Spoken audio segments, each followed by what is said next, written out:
Thank you so much. And thank you everyone for being here today. And to these amazing members of Congress, we're so pleased to have 6 of you on this panel today to discuss what's been achieved and what's next for environmentalism that's rooted in conservative values.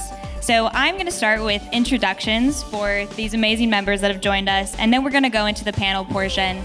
I'm going to start with a broader question and then go into questions that are a little bit tailored to their policy areas. So as we said, these are all members of the Western Caucus, and we also just want to give a shout out to the Western Caucus for their partnership and for being here today.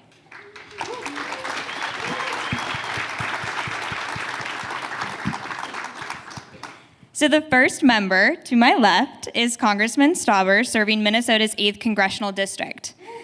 The congressman has a remarkable record of public service. Prior to his time in Congress, he worked as a St. Louis County Commissioner, City Councilor in Hermantown, and a Duluth police officer for over 2 decades. The congressman currently serves on the House Transportation and Infrastructure Committee, the Small Business Committee, and the Natural Resources Committee, and on that committee serves as the chairman of the Subcommittee on Energy and Mineral Resources. Yes, please feel free. And joining us from the great state of Utah, we have Congressman John Curtis, who proudly represents Utah's 3rd Congressional District. He is ranked the number 9 most effective member of Congress by the Center for Effective Lawmaking. Since being elected in November of 2017, the representative has worked on 15 pieces of legislation that were signed into law.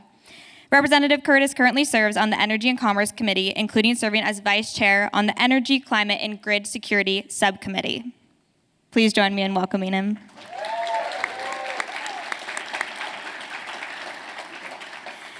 Also joining us from Utah, we have Congressman Owens, who is a Super Bowl champ. Might I start with that? Representing Utah's 4th Congressional District.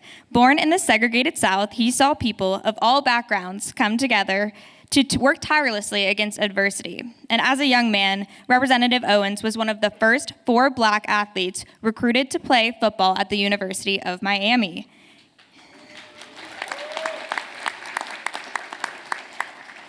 He later played for 10 seasons in the NFL for the New York Jets and the Oakland Raiders, and now serves, I saw that one coming, and now serves as a member of the House Education and Workforce Committee and the Transportation and Infrastructure Committee. Please join me in welcoming him.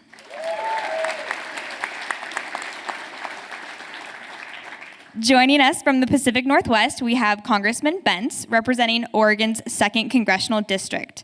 A lifelong Oregonian, the congressman has served his home state in the Oregon House of Representatives, the Oregon Senate, and now the U.S. House of Representatives, where he serves on the Natural Resources and Judiciary Committees. In addition to his Western Caucus membership, the congressman is a proud member of the Conservative Climate Caucus, the Sportsman Caucus, Oceans Caucus, and Wildfire Caucus, amongst others. Please join me in welcoming him.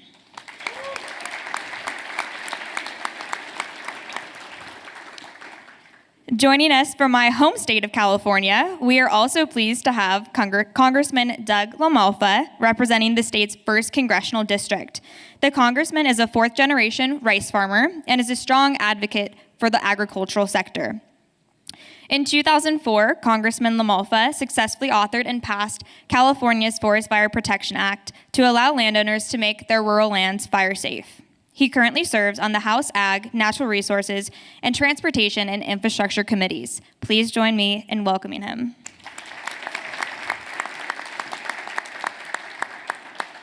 And last but certainly not least, our final member joining us for the panel today, we have Congressman Baird, who is a lifelong resident of West Central Indiana, representing Indiana's 4th Congressional District. Before being elected into Congress, he served 8 years as a state representative in the Indiana General Assembly, and prior to that in local government as a county commissioner. The congressman is a decorated Vietnam War veteran, and we sincerely thank him for his service.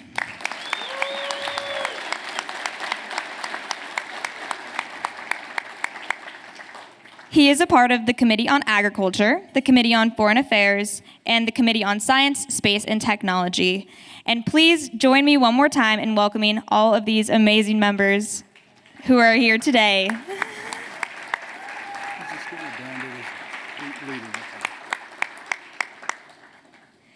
All right, so we're going to open up with a question that I'm really excited to hear the diversity in your answers, I think. So we're going to start with one that's a little bit broader, and I'm going to hand it over to Representative Curtis first, and then we can feel free to just naturally go into who wants to answer next. Everybody has time to answer, and then following, we're going to go into more specific questions. So let's get started. Can you share with us why you think conservatives should be leading on addressing climate change and environmental issues, and how the conservative approach to addressing these issues looks different than the progressive approach that has dominated the narrative for quite some time now? Absolutely. First of all, how great to be with you. I can't see you, but it's just a delight to be here. So listen, some of you hopefully have looked outside this hotel and seen the mountains right up behind us. I grew up right at the base of those mountains. Is it any surprise that I care deeply about preserving those beautiful mountains, this beautiful air that we have? And I think this is very fundamentally important for conservatives to be able to articulate, that we care deeply about this earth. We care deeply about leaving it better than we found it.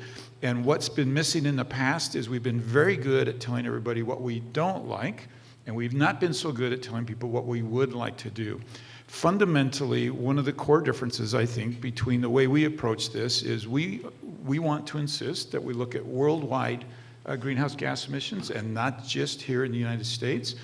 And we want to be really careful that we don't rule out things that potentially could be part of the solution, such as fossil fuels. Quite frankly, we believe fossil fuels can play an important role in reducing emissions.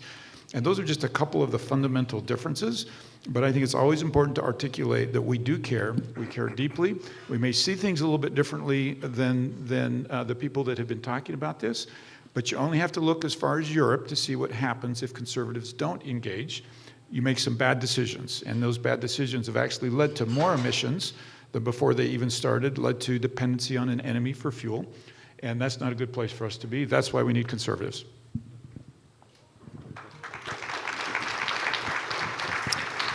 I see it kind of very simply. Conservatism is about innovation, is about optimism, is vision, is how to get a better result and be able to reflect and seeing where we make mistakes. The other side is just the opposite. It's about fear. It's about a sense of knowing everything and not ever having to have accountability for those bad mistakes. So that's what we're dealing with right now. We have two different ways of approaching life. By the way, America was built by innovators, not by those who have no optimism, have no desire to truly build and bring us together.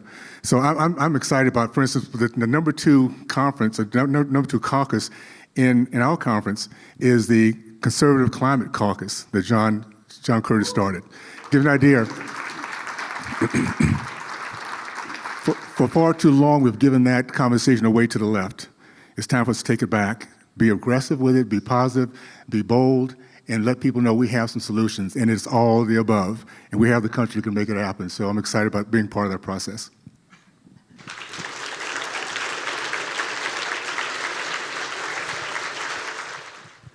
I tell you what, my wife and I came in here this morning to see all the young people here being engaged, being part of the conversation, and pushing back on some of the stuff that we're seeing and hearing. You know, nobody gets to own that term environmentalist. We are environmentalists, and we're gonna lead in all areas of energy and mineral extraction. We do now, so let's have the world follow us.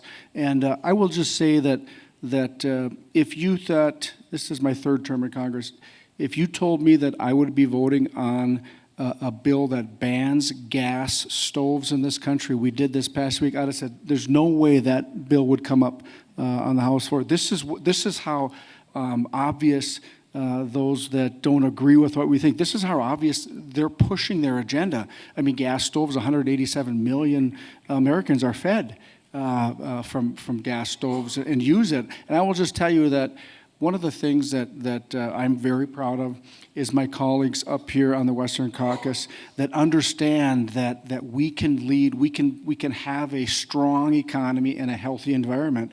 And that's exactly what we want to project in our legislation. And I'm so excited to be here. And again, to see the young people, it is so inspiring because we don't often see this. But I tell you what, the grassroots, this is grassroots, and we're very proud of you.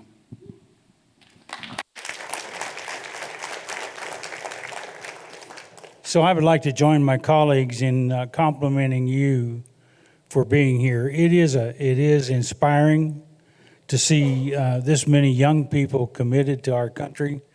And I say that lovingly because the United States, I love this country, and I've been around enough to know that there isn't anything any better. And so to see you here learning about these issues, so you're going to replace up here at some point.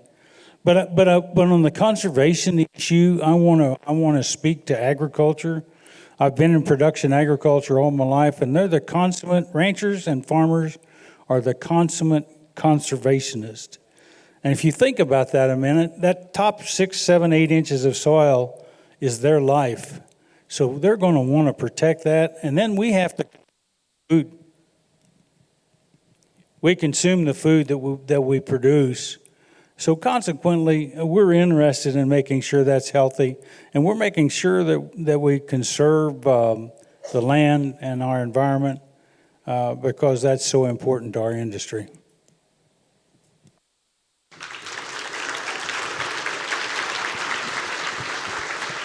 Well, thank you all for being here and for this opportunity. There's a huge challenge that's reflected in your question, and the challenge is that certain people don't believe that things are changing, but they are. And so what I try to do is approach these issues in a way that recognizes that you don't have unanimity in how we're going to approach the challenges that climate presents.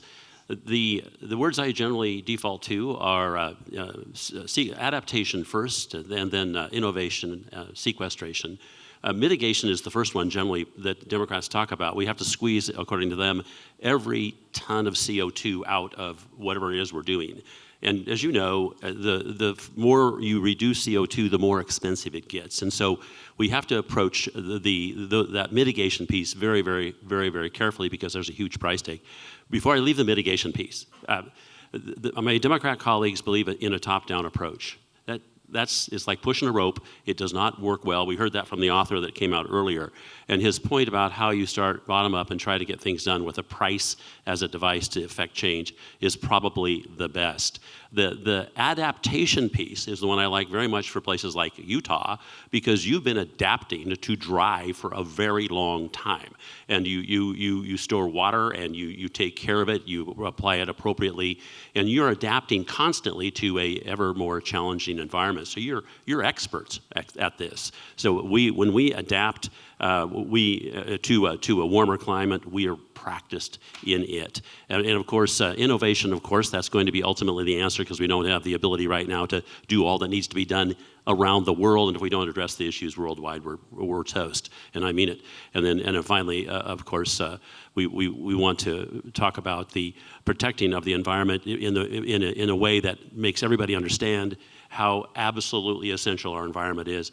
And that's why I am chair of the Water, Wildlife, and Fisheries Subcommittee, and it gives me an opportunity to push things in that direction. But I'm so happy to be here and be able to change these ideas, so thank you all very much.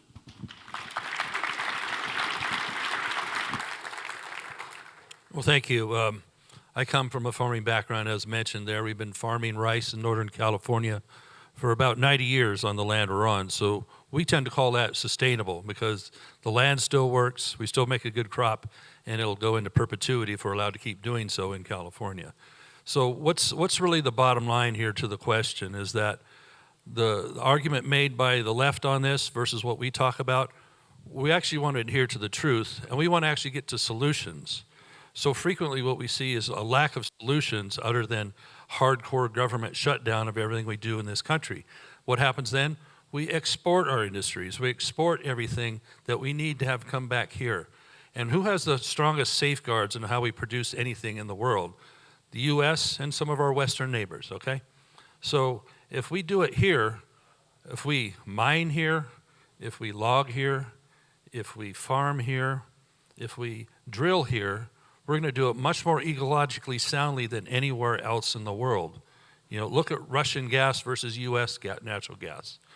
Theirs basically is 40% dirtier than ours, yet we're almost in a situation where Western Europe, for a point, seems like they want to be reliant on Russian gas. We need to have ours be part of that solution for them because it's cleaner and it's much better strategically. So if we're looking at things truthfully, we're going to get to this point. But the way they want to shut down our economy and export that to somewhere else. If you look at the chart of the worldwide energy consumption, what's projected over the next however many decades, that number is going to go way up on all the different types of energy use. Oil and gas is going to be a big part of that, of what other countries are doing. So we talk about electrifying everything here, we're putting ourselves out of business and making ourselves uncompetitive. Especially at the same time in my home state of California, we barely held on to our nuclear power plant for an additional 5 years, just 5 more years, and that's CO2 free. The hydroelectric dams that Mr. Bentz and I have commonly on our border, they want to tear those out. Those are CO2 free. Up on farther in Washington, they want to tear out CO2 free hydroelectric dams there. So they're not really looking for solutions. They're looking for, I think, putting our economy and our way of life on ice while we lose the narrative. So it's important that we take back the narrative and talk about what the real truth is of this whole matter. Thank you.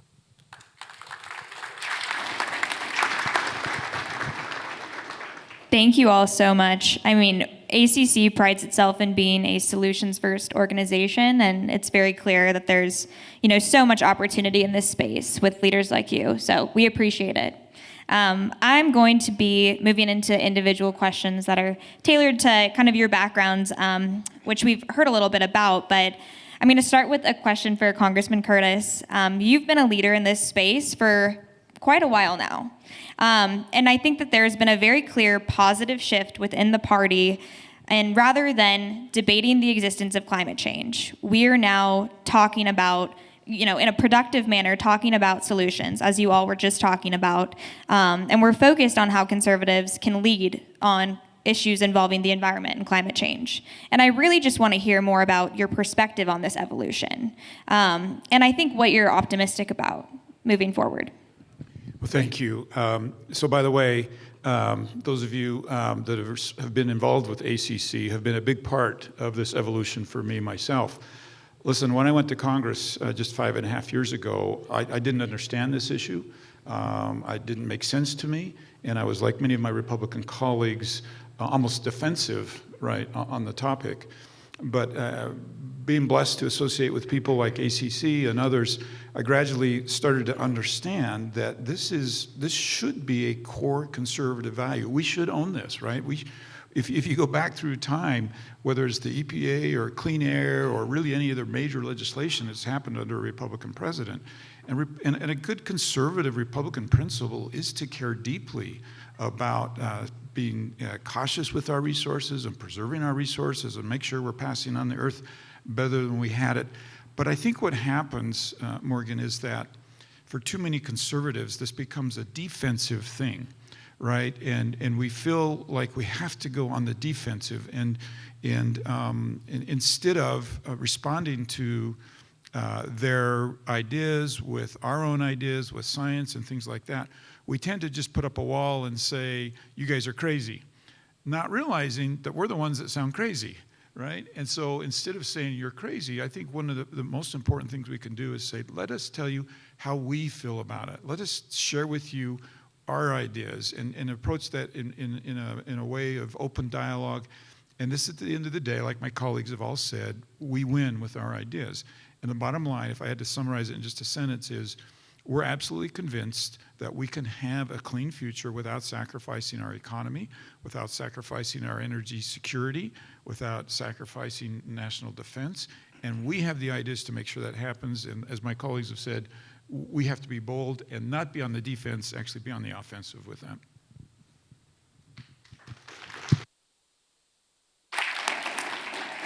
Thank you so much, and we've appreciated your partnership. So I'm going to move on to Representative LaMalfa, and you actually alluded to nuclear in your opening remarks. So the Western Caucus has championed an all-of-the-above energy approach. ACC champions an all-of-the-above energy approach that includes nuclear energy, and I know it's an issue that many of our advocates care deeply about. Why is nuclear such an important piece of this puzzle? And what needs to be done to ensure that the energy industry, the nuclear energy industry specifically, can really flourish as we undergo this energy transition? Well, it has so much potential to be a major portion of our base load, and that's an important term, base load electricity that you can rely on 24/7. And what we see with some other types of so-called renewables, you can't rely on it 24/7, so you have to do strange things like have auxiliary peaker plants, which isn't efficient to run on and off as much as they cost. We even have an absurd situation in California sometimes where we've, in some ways, overproduced solar during certain types of the season there, that we have to pay somebody to take our excess of electricity at times. So that's because we don't have flexibility. So our hydro dams, nuclear, you don't really just shut them off, but that it needs to be a big core of our baseload. It is indeed a pie of many different types. And so in California, just not that many years ago, 18% of our power came from 2 plants. They closed San Onofre because they couldn't get their act together on renovating it. As I mentioned, Diablo Canyon almost was gone in 23, 24 with its 2 reactors, or 24, 25. But what they have coming, I frequently attend these dinners and seminars in DC with the American Nuclear Society about what they have coming. We need to have investment that people want to get into it. They have newer technology which has a much, much smaller issue with the nuclear waste. We have these smaller, more modular plants that can locate in more places. We don't have to do the big traditional all-in-one type deal. So it needs to be something we need to be much more open to, and we want to legislate in such a way that the federal government is on the side of them and will incentivize people to expand this.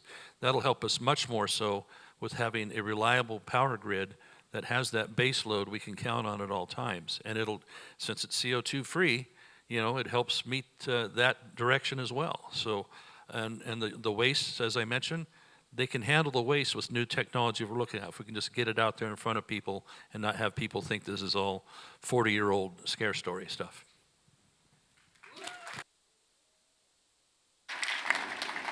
Thank you, Congressman. Moving on to Congressman Bentz. So we know that water issues are very prominent out west. And so I'm curious as to what you think is necessary to have sustainable water management in the West, so we avoid things like droughts that we're seeing right now. Right. Well, I wish we could avoid droughts, but I find that dividing water into 2 parts is the best way to approach it. The first is water supply, and the second is who gets it. So if you just let's look at water supply for just a second. As you all know, when it doesn't rain, you better have stored water, and we do. And if you look in California, you'll see that they used to have enough storage to last for 4 or 5 years because that's how long it doesn't rain normally.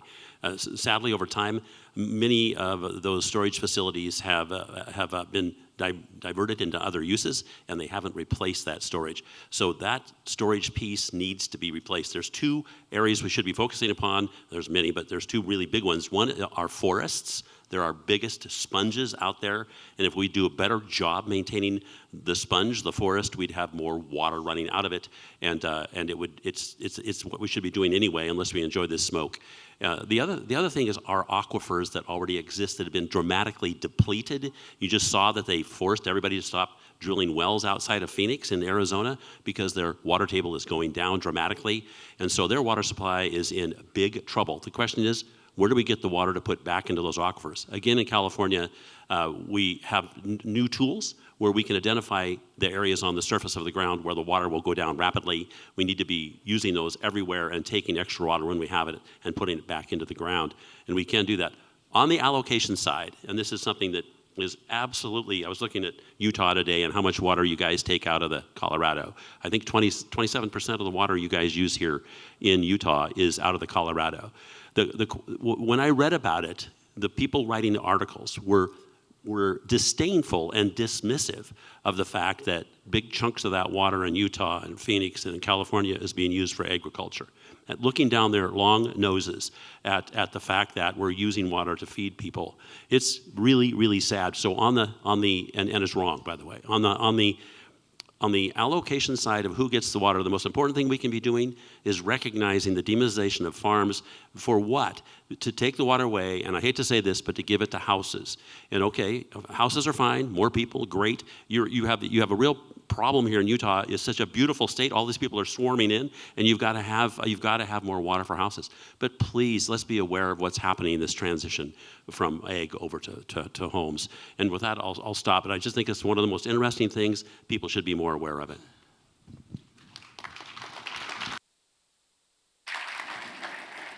Thank you, Congressman. And on the topic of agriculture, my next question is for Congressman Baird. So as we mentioned previously, you have a farming background and obviously an intimate understanding of the ag sector in America. Can you speak to some of the environmental challenges that sector is facing, as well as the potential policy solutions that could support an industry that we all know is critical to rural American prosperity? Absolutely, and I think, the conversation we just have about water is going to be important even in the Midwest.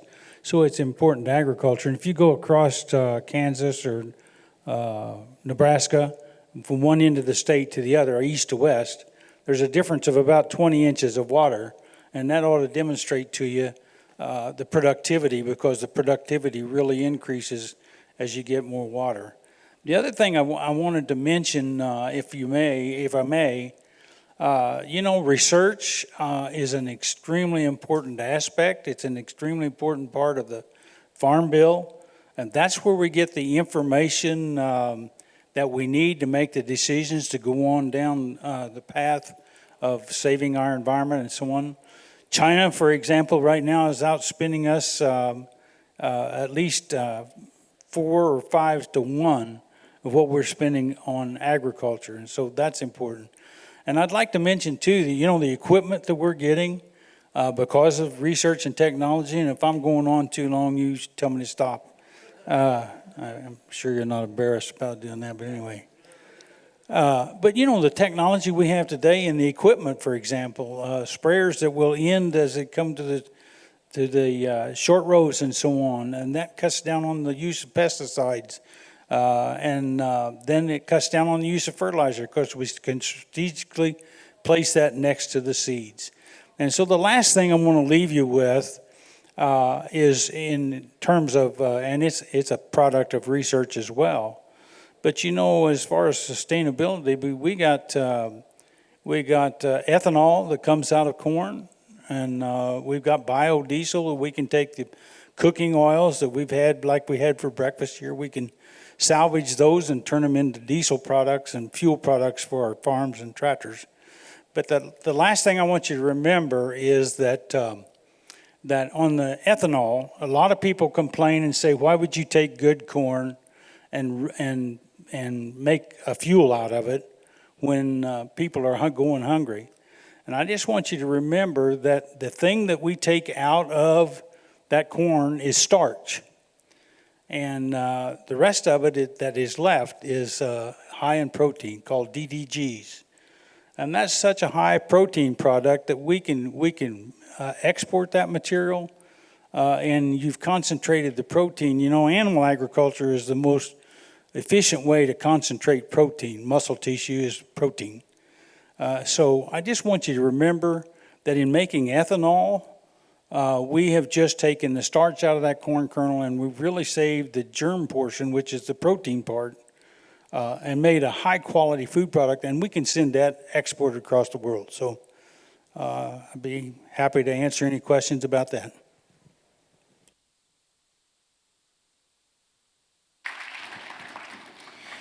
Thank you so much. Congressman Owens, you are a vocal leader on the Hill on topics involving workforce development, education in America, and I think that those are topics that we often leave out of the environmental conversation. So I want to speak specifically to the energy transition, and in the context of the energy transition, can you share some of the insights on the workforce gaps and associated impacts that we see in America right now, and the potential mechanisms to support filling those? Thanks for that. Energy is a passion. Education is a passion for me. I grew up in a home of educators, and I've also understood our history that ignorant and free can never be. I just want to say real quickly why this is such an important panel, why it's so important that you are here, right here, and why, as we move forward, we're going to get our country back. You see, what I want you to realize is that at the end of the day, it's the middle class that we have to make sure continues to grow. It's the middle class that has the empathy, that has the vision, that has that desire to want to give back. It's the values that we all share. And it can only grow when we have a robust growth of business owners. Business ownership and innovators power that middle class. So what we're fighting for right now is energy, whether it be water. Innovators need consistency, need predictability, and we get that when we control our future. So that's what the fight is. We talk about things that make absolutely no sense, that we take things off the plate that can give us energy independence, was because there's an ideology that wants to shrink the middle class, so we have a bigger elitist class and a bigger dependency class. So your fight right now is to understand what the war truly is. It's our culture. It's our making sure that our energy, our independence, our vision, that we're rewarded for taking risk. Those things have to happen. I'm excited about education because when we get ourselves thinking again, outside the box, optimistic, we can come up with solutions that right now we haven't thought about. I think we have right now a Congress, the last two conferences, I am so proud to be able to identify. We are becoming more innovative in terms of legislators. We want to be the legislators not pushing down our thoughts, but to take information from the innovators and incorporate into long-term legislation that helps our country grow. So these are the kind of conversations we need to have. The workforce part of it, we're finally realizing there's no one shoe fits all, that kids should be able to go for their dreams with a passion at an early age. So we have now industries trying to reach back into earlier K through 12 to educate and to expose young people to options. That's not just going to 4 years of college and finding your way, coming out with debt and hating our country at the same time. So we're in the position now where we're finally beginning to turn this corner. I'm excited about that. Continue to think outside the box. Continue to reach out to legislators who truly want to figure out how to free up the regulations, free up the opportunities, and free up the ability really to make as much money as you want to make out there if you're a business owner. So I'm excited about being that. That's a long answer to a short question, but education will be a big piece of it as we continue to have these kind of conversations. Thank you. Congressman Stauber, you recently put forth some legislation on mining in Minnesota. Can you talk about the relationship between mining in America and our ability to achieve energy independence and ultimately move us towards a cleaner energy future and fight climate change? Thanks for the question. For those of you who don't know, the biggest copper nickel find in the world is in northeastern Minnesota. It is called the Duluth Complex. There's been several companies that are trying to invest. One company is in its 20th year of permitting. One is in its 10th year. We need to have permitting reform. And by the way, this administration, for purely political reasons, removed 225,000 acres from us to be able to mine that, these companies to be able to mine these critical minerals, copper, nickel, cobalt, platinum, group metals. We can do it here. This administration does not have the political will to mine here in this country, and it's proven every single day. They signed this administration and Anthony Blinken, Secretary of State, signed a memorandum of understanding with the Congo to mine critical minerals that we need. And I'll remind you, in the Congo, 15 of the 19 industrial mines are owned by the Chinese Communist country, who use child slave labor, no environmental standards, and no labor standard, no environmental standards, no labor standards. I can't believe it. We have the resources right here in America. We have the technology. We have the workforce. And we can do it. We have to not only be energy dominant, but critical mineral dominant. We have the minerals. And it's not just happening in Minnesota. It's happening here in Utah, Nevada, Pennsylvania, Montana. We have the natural resources here. We have to have the political will to do it. We do it cleaner and better than anybody. For those of you who don't know, the Iron Range of Minnesota, we mine the taconite that makes 85% of our nation's steel. 85% of the nation's steel. We helped win 2 world wars with our iron ore mining. And so we can do it here, we can do it better with the great labor standards. We have to have the political will to do it. And we cannot rely on the communist country of China or other adversarial nations for our critical minerals that we need. I will tell you this.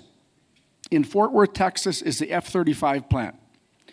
When I toured it, I asked this question. If the communist country of China today stopped selling us our critical minerals needed for this jet, what would happen? That line would stop. We can't put ourselves in that situation. I am passionate about mining here in this country. We can do it. We do it better than anybody. We have to have the political will to do it. And permitting reform, permit for mining needs, is a great first start. And by the way, in the debt ceiling legislation that was passed, that was a start. That was a good start for permitting reform. We're not where we want to be.